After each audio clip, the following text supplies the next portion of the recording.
In this lecture, we are going to discuss message direct algorithm in cryptography. So, what is MD5? We are going to discuss that. So, let's begin. तो MD5 क्या होता है? Basically it is a cryptographic hash function algorithm जो एक message लेता है as an input और उसको एक fixed size length that is 16 bytes में कन्वर्ट करता है विच इज 128 बिट्स। ठीक है, 16 को आप मल्टीप्लाई करिए 8 से, then it will be 128 bits. ठीक है, तो हम क्या करते हैं, एक मैसेज लेते हैं, एक ओरिजिनल मैसेज एक एज एन इनपुट लिया जाएगा और एक fix size output of 128 bits generate करता है ये। ठीक है, सो ये बेसिकली जब हम हैश फंक्शंस में, it is one of those algorithm जो हैश फंक्शंस में बेसिकली परफॉर्म होता है। तो हैश फंक्शंस में हमारे पास और भी कई एल्गोरिदम्स होते हैं जैसे कि SHA-256, SHA-1, SHA-3, MD5। और जो MD5 होता है इन टर्म्स ऑफ सिक्योरिटी ये इतना ज्यादा सिक्योर नहीं होता। सबसे ज्यादा स्ट्रॉन्गेस्ट एल्गोरिदम जो सबसे ज्यादा डिजिटल सिग्नेचर्स और डिजिटल सर्टिफिकेट्स के साथ यूज किया जाता है that is SHA-256। MD5 in terms of security to SHA-256 से थोड़ा वीक है। ठीक है, but it is still one of the advance security purposes and it is providing security in some terms. So let's start with this. तो सबसे पहले क्या होता है, इसमें हमारे पास आप देख सकते हैं एक ओरिजिनल मैसेज होता है। ठीक है, आप इस डायग्राम में देखिए, एक ओरिजिनल मैसेज है हमारे पास। अब इस ओरिजिनल मैसेज में क्या होता है, इस ओरिजिनल मैसेज की जो लेंथ है ना वो वेरिएबल लेंथ हो सकती है। ठीक है, let's assume it is 1000 bits. ठीक है, अब ये जो ओरिजिनल लेंथ है इसकी जो लेंथ है वो 1000 बिट्स होगी। ठीक है, अब इसमें हम क्या करते हैं, कुछ बिट्स को अपेंड करते हैं। ठीक है, because we have to make it a variable of, मतलब हमें इसे मल्टीपल लेकर आना है 512 का। ठीक है, अब जो लेंथ होती है ना ये हमेशा हमारी फिक्स होती है that is 64 bits which needs to be appended. ठीक है, तो हम पैडिंग बिट्स कितने ऐड करेंगे कि पैडिंग प्लस लेंथ के बिट्स व्हेन ओरिजिनल मैसेज के बिट्स के साथ जब हम उसे कंबाइन करें then that number should be a multiple of 512। ठीक है, तो ओरिजिनल मैसेज है सपोज 1000 बिट्स का। अब पैडिंग बिट्स मैंने कितने ले ली, मैं 472 लेकर चलती हूँ कि मेरी पैडिंग बिट्स जो है that will be 472 which I am going to append.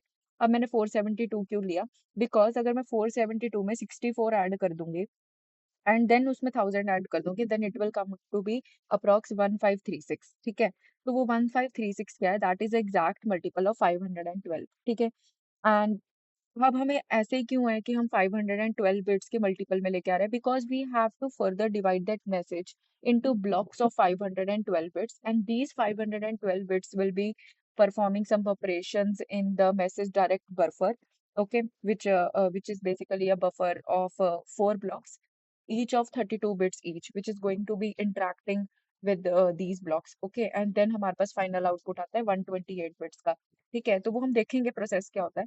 तो ओरिजिनल मैसेज हमारा था 1000 बिट का। ठीक है, 1000 बिट के अंदर मैंने कितने बिट्स ऐड कर दिए, 472। अब which will be come out to be 1472।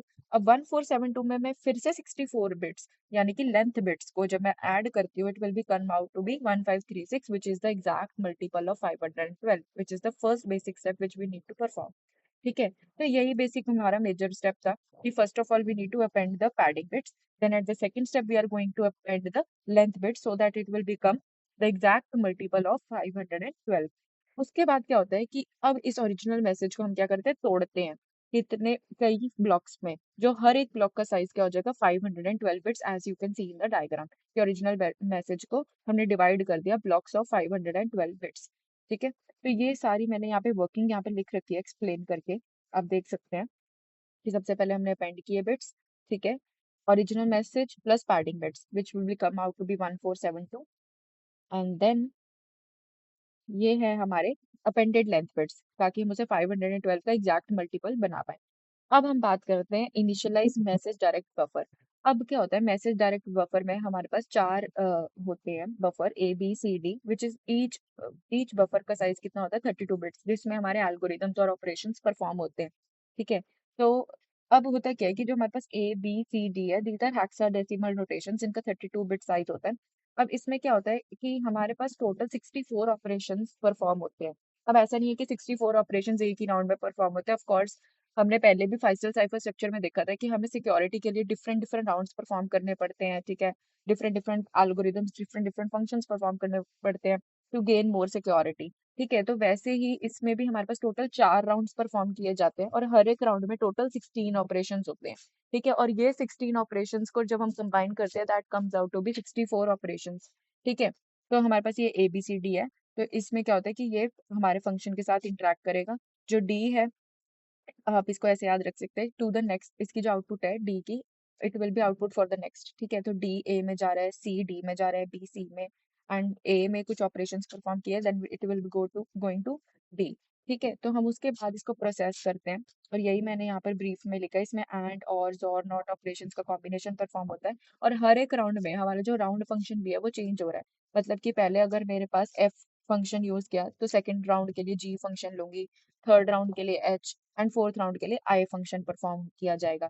ठीक है, and after performing all these calculations, जब ये 512 बिट ब्लॉक के साथ कंबाइन होगा तो जो हमारी फाइनल आउटपुट होगी that will B of 128 bits. So this is how MD5 works in detail, and this was all for this video. Thank you everyone.